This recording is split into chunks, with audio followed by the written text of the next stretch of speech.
समाचार सेवा प्रभाग प्रस्तुत करता है पूर्वोत्तर डायरी। नमस्कार, शुभ संध्या। रविवार की शाम एक बार फिर आपसे मुलाकात का समय है। मैं हूं चंद्रिका जोशी। प्रत्येक रविवार की शाम 5:30 बजे प्रसारित होने वाला पूर्वोत्तर डायरी कार्यक्रम पूर्वोत्तर के 8 राज्यों के बहुत ही रोचक और मंत्रमुग्ध कर देने वाली जानकारियां आप तक लेकर आता है। पूर्वोत्तर के अतुलनीय सौंदर्य, अप्रतिम नैसर्गिक छटा और अनछुए दूर दराज की गतिविधियों पर हम बात करेंगे और देखेंगे कहां से क्या नवीन विकास गतिविधियां हैं। तो आइए सबसे पहले आज आपको लिए चलते हैं मेघालय की ओर।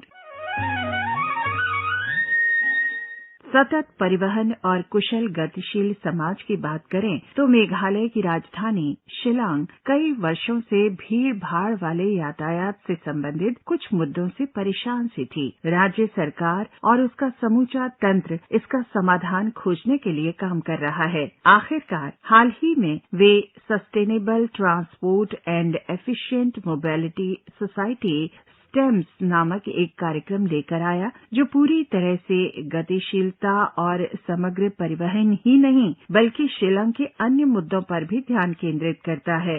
Sustainable transport and efficient mobility society या STEMS के हिस्से के रूप में राज्य सरकार ने यू सोसोथाम ऑडिटोरियम शिलांग में आयोजित एक समारोह में 30 साझा स्कूल बस योजना शुरू की और प्राइम टूरिस्ट व्हीकल्स और प्राइम एग्रीकल्चरल रिस्पांस व्हीकल का भी अनावरण किया। इसमें खास बात यह है कि शुरू की गई इन बसों के बेड़े का उपयोग कई स्कूलों द्वारा स्कूल के यात्राओं के लिए छात्र छात्राओं द्वारा किया जाएगा और उन्हीं बसों का उपयोग कार्यालयों के कर्मचारियों द्वारा और छुट्टियों, अवकाश या सप्ताहांत में पर्यटकों द्वारा आने जाने के लिए किया जा सकता है। इससे अधिक दक्षता होगी और ये सुनिश्चित होगा कि बसों का संचालन और ये सारी व्यवस्था टिकाऊ और गतिशील बनी रहेगी। अब आप ये जानना चाहेंगे कि STEMS का हिस्सा कौन-कौन है,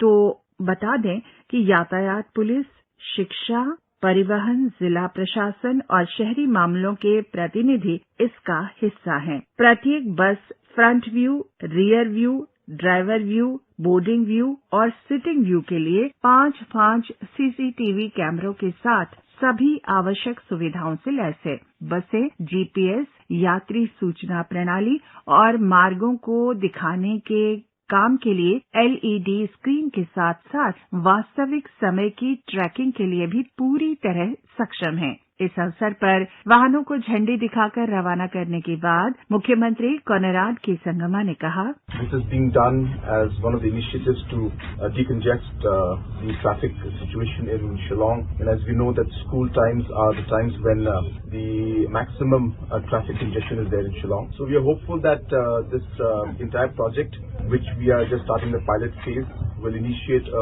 much larger scale of buses being used to pick up and to drop children.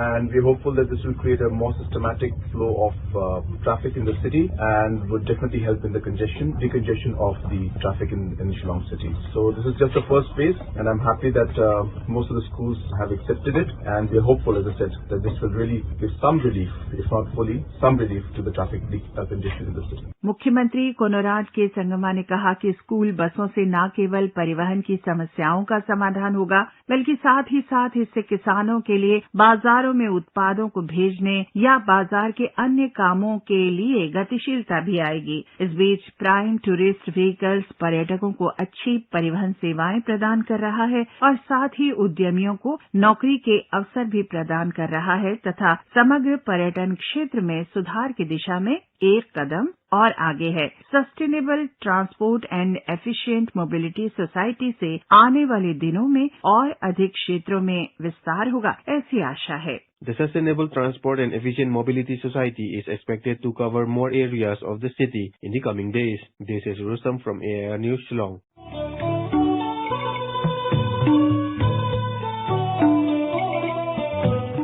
और आइए अब चलते हैं नागालैंड।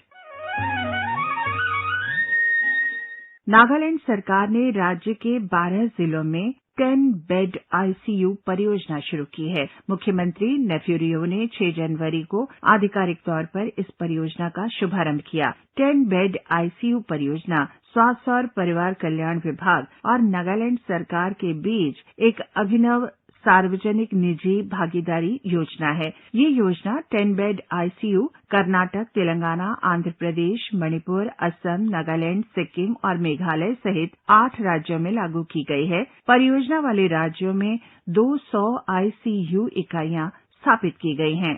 10 बेड आईसीयू परियोजना के माध्यम से ventilator, 5 para BPL monitor, ABG विश्लेषक, सिरिंज, पंप और इसी तरह के अत्याधुनिक चिकित्सा उपकरणों के साथ आईसीयू वार्ड परियोजना के रूप में लगाए गए हैं। मुख्यमंत्री नेफ्यू रियो ने 10 बिस्तर वाले आईसीयू का शुभारंभ करते हुए आशा व्यक्त की कि आम लोगों को सर्वोत्तम तरीके से राज्य में देखभाल करने में मदद होगी और इन नई सुविधाओं का सर्वोत्तम उपयोग होगा। I'm happy that hard work done in a very collaborative manner by the 10-bedded project partners and the Health and Family Welfare Department, which is bearing fruits today, and we are ready with ICU facilities, with teleconnectivity in 12 district hospitals as of today. I am very happy that the project has innovatively addressed the difficulties on account of the shortage in specialized doctors through the Delhi ICU hub at Naga Hospital, Authority Kohima, and also by linking with resources outside Nagaland. The available specialist doctors in NHAK will now be able to monitor and provide critical care services remotely over high-speed internet connections and using cameras. My government has been committed to facilitating our people to achieve their full potential by providing improvement in education, healthcare, and core infrastructure. In addition to providing improved healthcare services closer to our citizens, we are also providing financial cover to the entire population of the state with a unique Chief Minister's health insurance schemes, along with the Honorable Prime Minister Ayushman Bharat Jan Arogya scheme. And I hope you are getting yourself registering to get the health card. कहा जा सकता है कि 10 bed ICU परियोजना को जून 2021 में कोविड-19 की दूसरी लहर से हुए नुकसान की प्रतिक्रिया के रूप में शुरू किया गया है। ये परियोजना महत्वपूर्ण सेवाओं के अंतर्गत वितरण प्रणाली में अंतराल को पाटने की कोशिश करती है। 10-bed ICU project was launched in June 2021 as a response to devastation caused by the COVID-19 second wave. The intervention has evolved from a relief project into a system-strengthening project. The project tries to bridge the gaps in critical service delivery in India. The 10-bed ICU partner raises funds through donors in India and abroad to provide medical equipment, technology, both software and hardware, and capacity building for medical and hospital staff. This is Asunyo from AIR News, Kohima.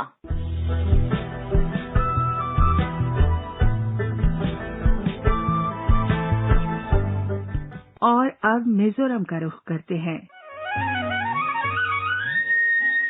Mizoram में Assam rifles की Lunglei battalion ने भारत अंतर्राष्ट्रीय सीमा पर कड़ी निगरानी रखी है। ये निरंतर म्यांमार के साथ अंतर्राष्ट्रीय सीमा से अवैध घुसपैठ को रोकने के लिए अपना काम बखूबी कर रही है। नशीले पदार्थों के खतरे को समाप्त करने के लिए इस टुकड़ी ने अपने कर्तव्य का शानदार तरीके से पालन भी किया है। हाल ही में राज्यपाल हरि बाबू कम्बमपति ने बटालियन की सराहनीय सेवाओं के सम्मान में विशिष्ट टुकड़ी को प्रतिष्ठित पुरस्कार से सम्मानित किया।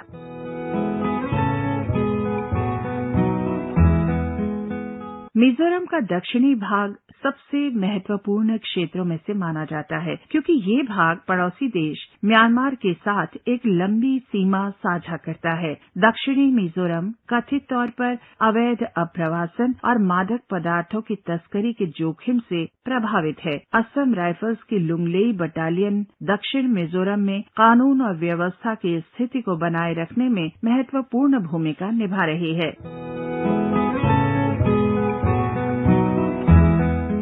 लुंगलेई बटालियन ने अपने अथक संचालन से ख्याति अर्जित की है। पिछले 1 वर्ष में इस बटालियन ने करीब 34 सफल ऑपरेशन किए हैं और भारी मात्रा में अवैध हथियार, गोला बारूद, नशीले पदार्थ, वर्जित सामान और विस्फोटक बरामद किए हैं। टुकड़ी ने स्थानीय लोगों और युवाओं को विभिन्न सामाजिक सेवाएं, जागरूकता अभियान और साथ ही साथ प्रशिक्षण भी प्रदान किया है। राज्यपाल हरिबाबू कंबमपति ने मिजोरम में प्रतिष्ठित असम राइफल्स की लुंगलेई बटालियन को प्रशस्ति पत्र प्रदान किया। हाल ही में राजभवन में आयोजित एक समारोह में राज्यपाल हरिबाबू ने निवर्तमान डीआईजी ब्रिगेडियर दिग्विजय सिंह और 23 सेक्टर असम राइफल के नए डीआईजी ब्रिगेडियर गिरीश उपाध्याय और लुंगलेई बटालियन के कमांडिंग ऑफिसर को प्रशस्ति पत्र सौंपा। कार्यक्रम में राज्यपाल महोदय ने भारत म्यांमार सीमा पर प्रभावी सीमा प्रबंधन और राज्य प्रशासन के साथ सौहार्दपूर्ण संबंध बनाए रखने के लिए असम राइफल्स की सराहना की। राज्यपाल ने कहा कि इस टुकड़ी ने राज्य में मादक पदार्थों की तस्करी पर अंकुश लगाने के लिए सराहनीय काम किया है। लुंगलेई बटालियन नियमित रूप से चिकित्सा शिविरों का आयोजन करती है और साथ ही साथ स्थानीय लोगों के लिए जागरूकता अभियान तथा कल्याणकारी गतिविधियां चलाती है। साथ ही असम राइफल्स बटालियन विभिन्न अनाथालयों और नशा मुक्ति केंद्रों को भी सहायता प्रदान करती है और विभिन्न खेल प्रतियोगिताओं का आयोजन भी किया जाता है। Lunglei AR Battalion conducts medical camps on a regular basis and also distributes artificial limbs to the handicapped. The battalion has also rendered assistance to local singing sensation Esther Namte and conducted various sport competitions. Also, this Assam Rifles Battalion provides donations to various orphanages and drug de-addiction centers. This is Irene.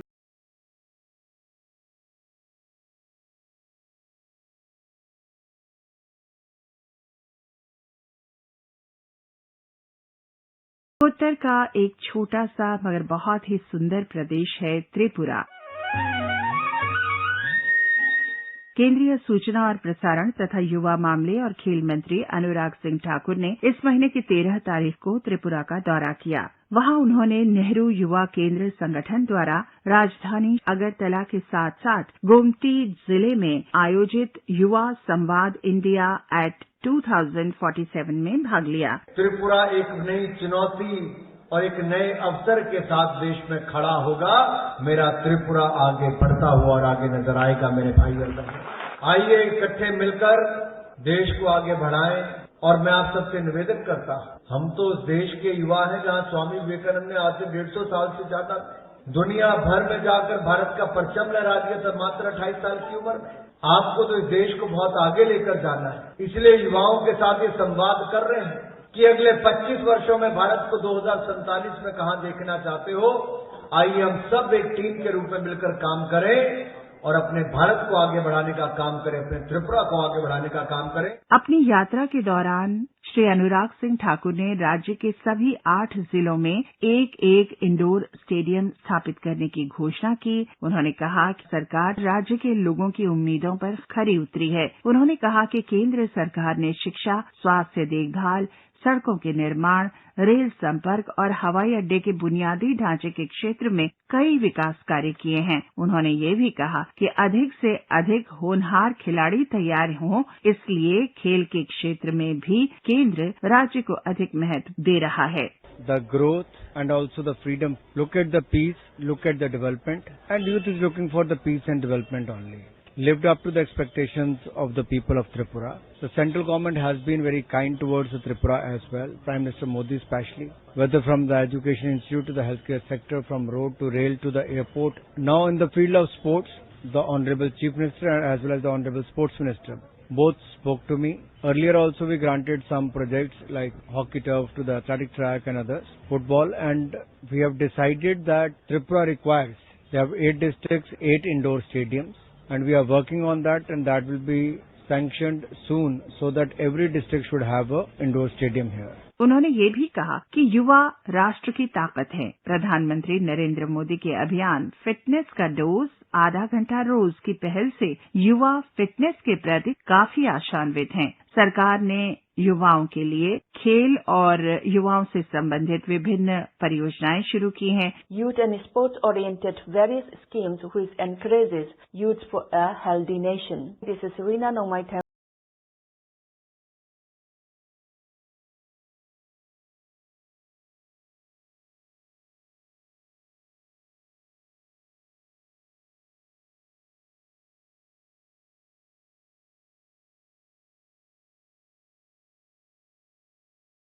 और अब बात सिक्किम की। सिक्किम के वार्षिक आयोजनों में एक प्रमुख पर्व है जोरेथांग माघे। 3 दिन का ये पर्व जोरेथांग माघे संक्रांति मेला नामची जिले में 15 से 17 जनवरी के दौरान मनाया गया। मेले में सिक्किम और क्षेत्र की सांस्कृतिक विशेषताओं और खेल प्रतिभाओं को प्रदर्शित किया गया। इस वर्ष के आयोजन की थीम वोकल फॉर लोकल और हमरो संस्कृति हमरो परंपरा थी। सिक्किम के मुख्यमंत्री पीएस तमांग ने 15 जनवरी को नामची जिले के जोरेथांग मैदान में जोरेथांग माघे संक्रांति मेला 2023 का उद्घाटन किया। श्री तमांग ने कहा कि राज्य सरकार ने महामारी के कारण 2 वर्ष के अंतराल के बाद इस उत्सव को भव्य रूप से मनाने के लिए हर संभव प्रयास किया है। मुख्यमंत्री ने लोगों की सहायता करने और राज्य के सामने आने वाली चुनौतियों का समाधान करने के उपायों पर प्रकाश डाला। उन्होंने ग्रामीण क्षेत्रों में पशुधन की आपातकालीन देखभाल की मांग को पूरा करने के लिए प्रत्येक जिले के लिए 6 मोबाइल पशु चिकित्सा क्लिनिक वैन को झंडी दिखाकर रवाना किया। श्री तमांग ने कहा कि जूम सलघारी निर्वाचन क्षेत्र में यूनिवर्सिटी और सिक्किम इकाना कैंसर संस्थान की स्थापना लाभप्रद होगी, क्योंकि वहां चिकित्सा और शैक्षणिक आवश्यकताएं लगातार बढ़ रही हैं। उन्होंने स्वास्थ्य, शिक्षा, कृषि और पर्यटन क्षेत्रों में राज्य सरकार की विभिन्न नीतियों और उपलब्धियों पर भी प्रकाश डाला। माघी संक्रांति मेले के अंतिम दिन समापन कार्यक्रम को संबोधित करते हुए सिक्किम विधानसभा के अध्यक्ष अरुण उप्रेती ने राज्य के विकास के लिए सरकार की प्रतिबद्धता पर भी प्रकाश डाला। उन्होंने सिक्किम के लोगों के एक साथ काम करने की क्षमता में विश्वास व्यक्त किया और सभी से राज्य की प्रगति का हिस्सा बनने का आग्रह किया। समापन दिवस में राज्य की विभिन्न परंपराओं और रीति रिवाजों को प्रदर्शित करते हुए नृत्य प्रदर्शन की एक सांस्कृतिक कार्यक्रम की प्रस्तुति की गई। पोकलोक कामरांग और सोरेंग चांगकुंग निर्वाचन क्षेत्रों के बीच लोकप्रिय अंतर निर्वाचन क्षेत्र फुटबॉल मैच में पोकलोक कामरांग 2-0 के स्कोर के साथ चैंपियन के रूप में उभरा। With Poklok Kamrang emerging as the champions with a score line of 2-0. With Sekit Sarkar, this is Tashom Mubutia, Sikkim.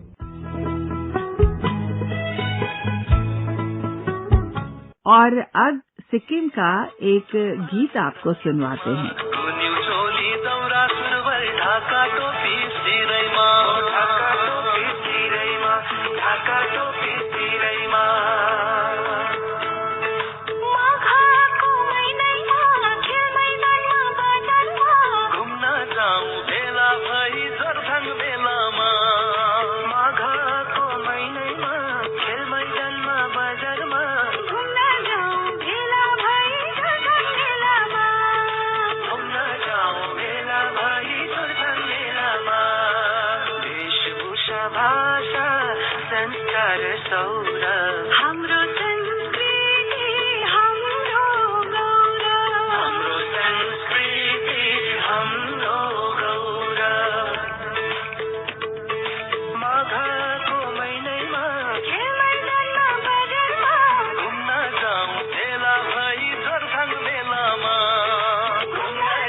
आइए अब असम चलते हैं।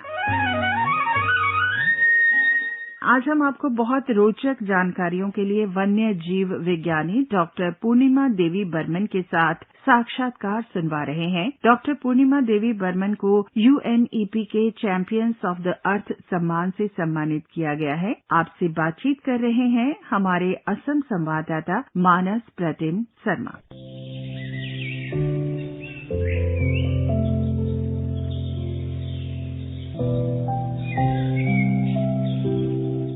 Good evening, listeners. Dr. Burman, welcome to this episode of Northeast Dairy. Namaskar. As we all know this event, last November, you have been recognized as the Champions of the Earth by UNEP.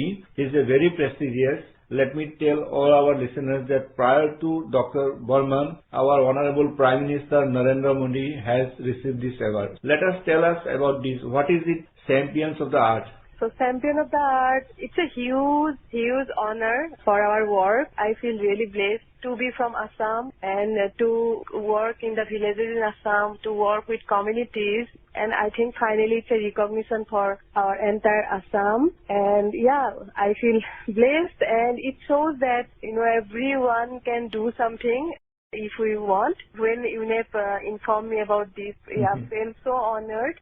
And this is the highest environmental honor from UNEP. They celebrate Champion of the Earth every year with grassroots conservationists, and yeah, it's really a huge honor for me and for our state, I think. And as you said, last year UNEP has selected 5 persons for this prestigious recognition, and you are one of them. So, would you please tell us about your movement on conservation of Hargila, which is known as Greater Azusen Stroke at Kamrup district? I must mention that I was fascinated with nature since my childhood. My grandma, I think she had a deep impact on my life. She introduced me with nature, introduced me with birds. From her, I saw the kindness in nature, the goodness in nature, the beauty of nature.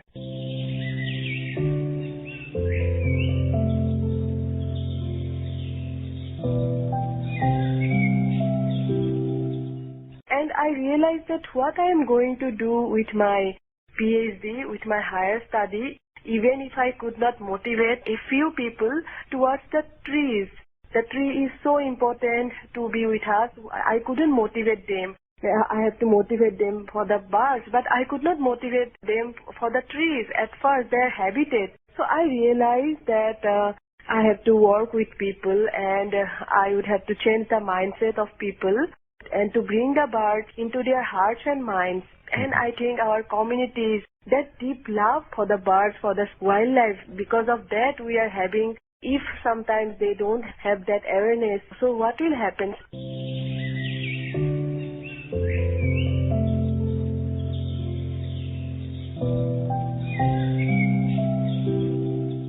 And as you said, now you have started a mission, your locality. For the pan-India listeners, this is at Kamrup district, to be specifically at Dodora area. This is not too far from Guwahati. Your force is known as Hargila Army. It's a mostly women force.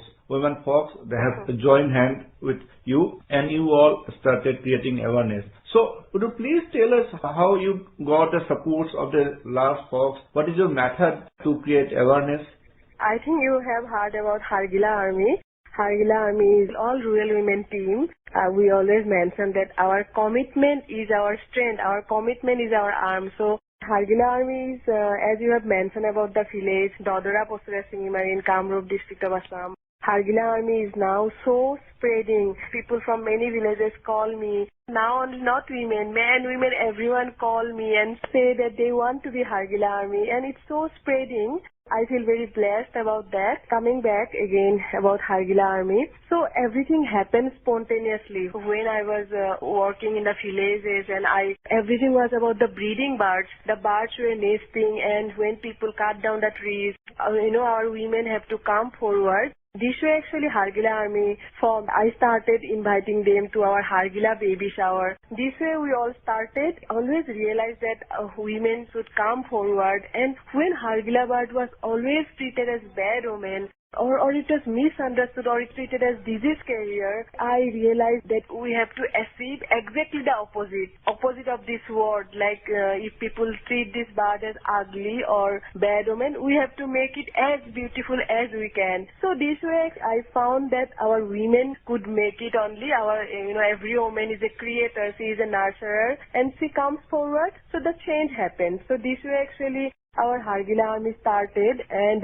so our work is an integration of culture, tradition, local knowledge, and our passion. When I was in the village and I invited people to our meeting, they didn't bother much actually because everyone was so busy, and I realized that only a few people joined my meeting.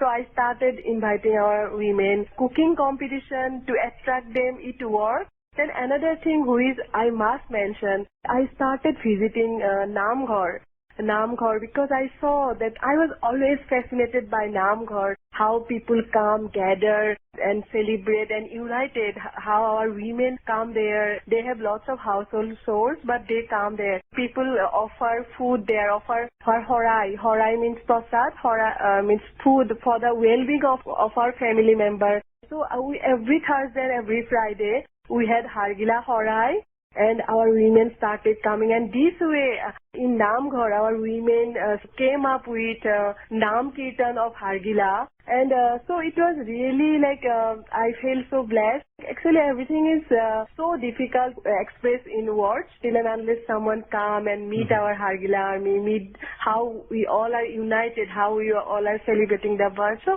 this way it happened. It took time. It was not magic that everything will change in a day. It took time, and all the journey is, it's a success story, but I still think that it's a up and down movement. And from this up and down movement, I am learning a lot every day.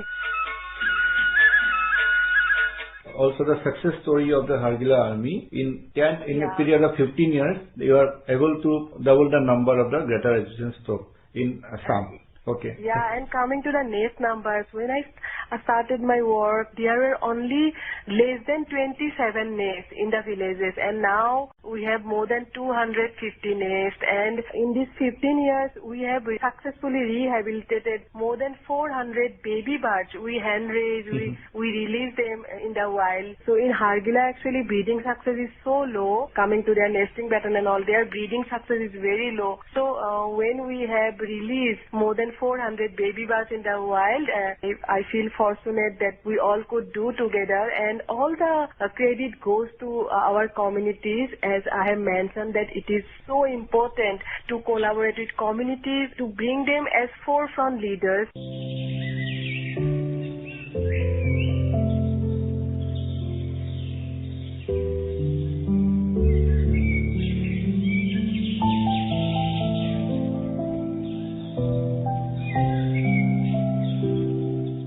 First of all, you got a very prestigious Green Oscar. After that, you got the recognition as a champions of the art. It's a proud moment for the entire country. And thank you again for giving us the time. Thank you so much.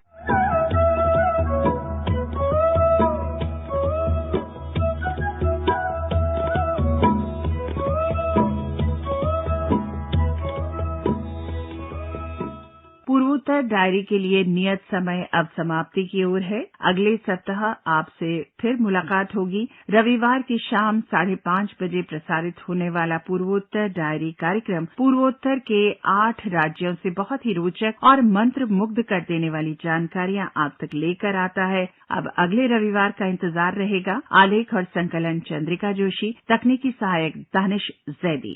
ये कार्यक्रम आकाशवाणी के समाचार सेवा प्रभाग द्वारा प्रस्तुत किया गया।